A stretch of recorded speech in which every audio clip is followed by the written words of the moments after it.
کہ سیدنا مولا علی رضی اللہ تعالی عنہ نبی کریم علیہ الصلوۃ والسلام کے بعد، باقی کہتا نبیوں کا ہم استثناء بھی نہیں کرتے، تمام جہانوں سے سیدنا علی رضی اللہ تعالیٰ عنہ افضل ہیں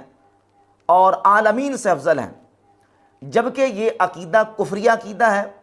اور یہ ضروریت دین کا انکار ہے۔ مسلمانوں کا اجماعی قطعی مجمع علیہ عقیدہ ہے کہ کوئی غیر نبی انبیاء علیہم الصلوات و تسلیمات سے افضل نہیں ہو سکتا۔ اعوذ باللہ من الشیطان الرجیم، بسم اللہ الرحمن الرحیم، الحمدللہ رب العالمین والصلاة والسلام علی سید المرسلین وآلہ الطیبین الطاہرین المعصومین المظلومین۔ عزیزان محترم، پروگرام آیات علوی میں آپ کو خوش آمدید کہتا ہوں۔ آیت کی طرف جانے سے پہلے ایک چیز کہنا چاہوں گا کہ ہم رسول اللہ صلی اللہ علیہ وآلہ وسلم کو کائنات میں سب سے بڑھ کر افضل مانتے ہیں، اور رسول اللہ صلی اللہ علیہ وآلہ وسلم کے بعد ہم امیر المومنین علی علیہ السلام کو افضل مانتے ہیں، یعنی رسول اللہ کے بعد امیر المومنین کو افضل مانتے ہیں، یعنی بقیہ انبیاء سے بھی افضل مانتے ہیں۔ اس بات پر ہماری تکفیر بھی ہوتی ہے اور ہمیں برا بھلا بھی کہا جاتا ہے کہ آپ امیر المومنین علی علیہ السلام کو انبیاء سے افضل کیوں مانتے ہیں رسول اللہ صلی اللہ علیہ وآلہ وسلم کے بعد۔ تو عزیزان محترم، اس کے بہت سارے جوابات دیے جاتے ہیں، لیکن آج میں آپ کو وہ جواب بتانا چاہتا ہوں کہ جو امام جعفر صادق علیہ السلام نے دیا تھا، جو کہ قرآنی جواب ہے۔ امام جعفر صادق علیہ السلام نے اس سوال کا جواب قرآن سے حل کیا تھا اور ہماری تربیت کی تھی، اور بہت پہلے سے اس معاملے کو حل کر دیا تھا۔ تو آیت کی طرف چلتے ہیں۔ آج کی ہماری آیت ہے سورہ نحل کی آیت نمبر 89 کہ جس میں اللہ رب العزت فرماتا ہے، بسم اللہ الرحمن الرحیم، وَيَوْمَ نَبْعَثُ فِي كُلِّ أُمَّةٍ شَهِيدًا عَلَيْهِمْ مِنْ أَنفُسِهِمْ وَجِئْنَا بِكَ شَهِيدًا عَلَى هَؤُلَاءِ وَنَزَّلْنَا عَلَيْكَ الْكِتَابَ تِبْيَانًا لِكُلِّ شَيْءٍ وَهُدًى وَرَحْمَةً وَبُشْرَىٰ لِلْمُسْلِمِينَ۔ اور جس دن ہم ہر امت میں سے ایک گواہ اٹھا کھڑا کریں گے جو ان کے بالمقابل گواہی دے گا، اور آپ کو ان سب کے بالمقابل گواہ بنا کر لائیں گے، اور ہم نے آپ پر وہ کتاب نازل کی ہے جو ہر بات کو کھول کھول کر بیان کرتی ہے اور سر تسلیم خم کرنے والوں کے لیے سراسر ہدایت، رحمت اور بشارت ہے۔ عزیزان محترم، آج کی ہماری آیات علوی کی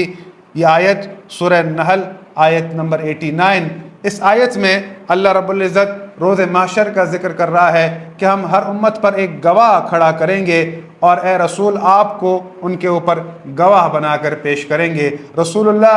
گزشتہ امتوں پر گواہ بن کر پیش ہوں گے۔ یہ آیت کا پہلا حصہ ہے۔ دوسرے حصے میں اللہ رب العزت یہ فرما رہا ہے، وَنَزَّلْنَا عَلَيْكَ الْكِتَابَ تِبْيَانًا لِكُلِّ شَيْءٍ وَهُدًى وَرَحْمَةً وَبُشْرَىٰ لِلْمُسْلِمِينَ۔ ہم نے آپ پر وہ کتاب نازل کی ہے جس میں ہر چیز کا مفصل بیان ہے، اس میں ہدایت ہے، اس میں بشارت ہے مسلمانوں کے لیے۔ عزیزان محترم، اس آیت کی تفسیر میں، تفسیر برہان میں حدیث موجود ہے کہ امام جعفر صادق علیہ السلام نے اپنے ایک چاہنے والے سے، اپنے ایک صحابی سے سوال کیا کہ مجھے یہ بتاؤ کہ تمہارے شہر کے لوگ ہمارے جد امیر المومنین علی علیہ السلام کو رسول اللہ صلی اللہ علیہ وآلہ وسلم کے بعد کیا تمام انبیاء سے افضل جانتے ہیں یا کمتر؟ تو اس شخص نے جواب دیا کہ مولا، میرے شہر کے لوگ رسول اللہ کے بعد امیر المومنین علی علیہ السلام کو انبیاء سے افضل نہیں مانتے، وہ انبیاء کو مقدم جانتے ہیں، وہ کہتے ہیں کہ انبیاء علیہ السلام امیر المومنین سے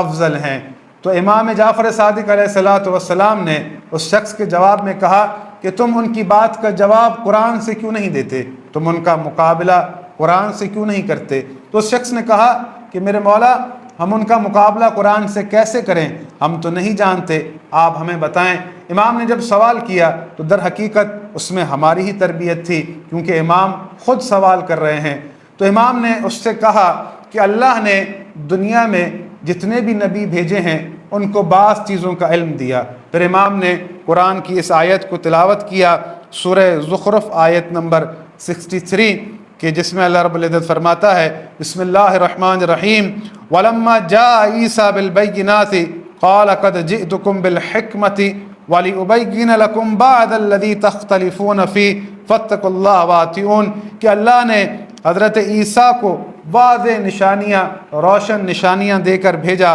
انہیں حکمت دے کر بھیجا اور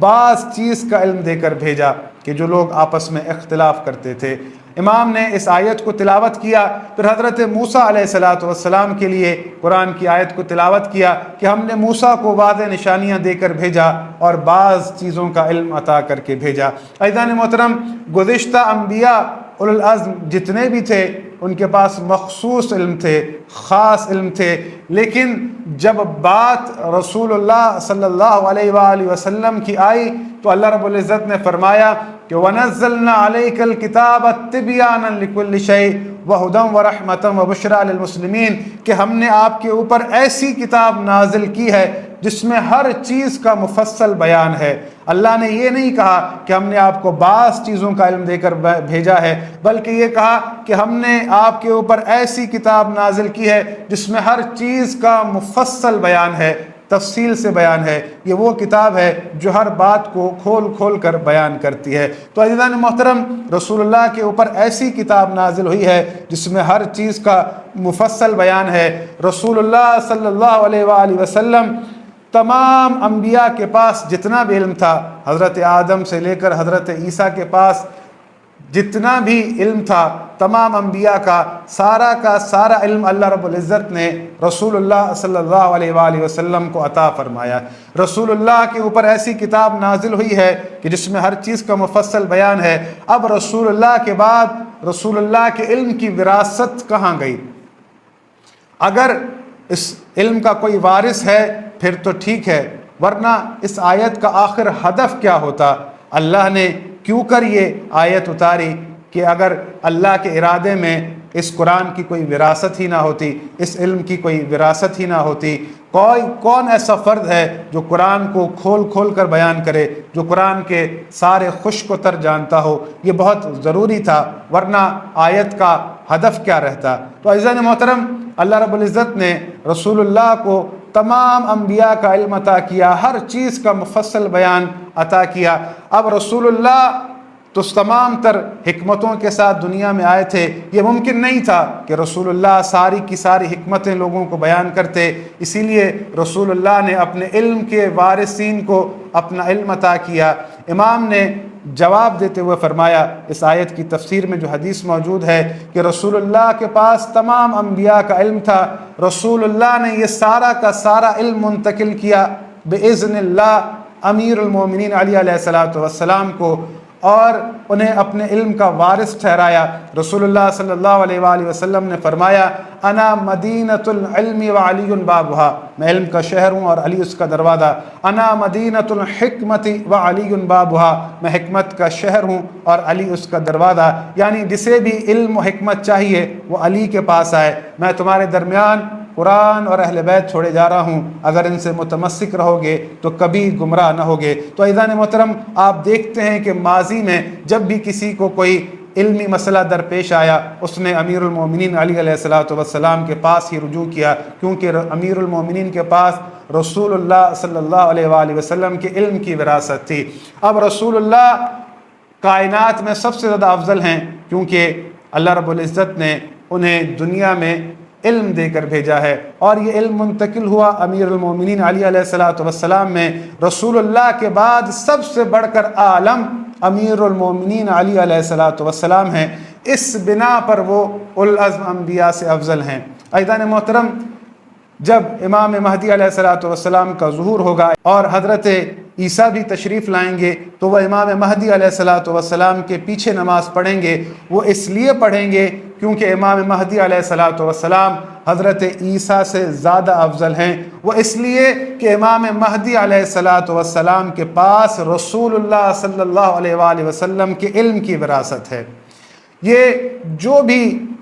افضلیت کا معیار ہے اس کی بنا در حقیقت علم ہے، اور سورہ رعد آپ کی تمام تر مشکلوں کو حل کر سکتی ہے، آپ کے سوالوں کا جواب دے سکتی ہے کہ اللہ رب العزت نے فرمایا وَيَقُولُ الَّذِينَ كَفَرُوا لَسْتَ مُرْسَلًا،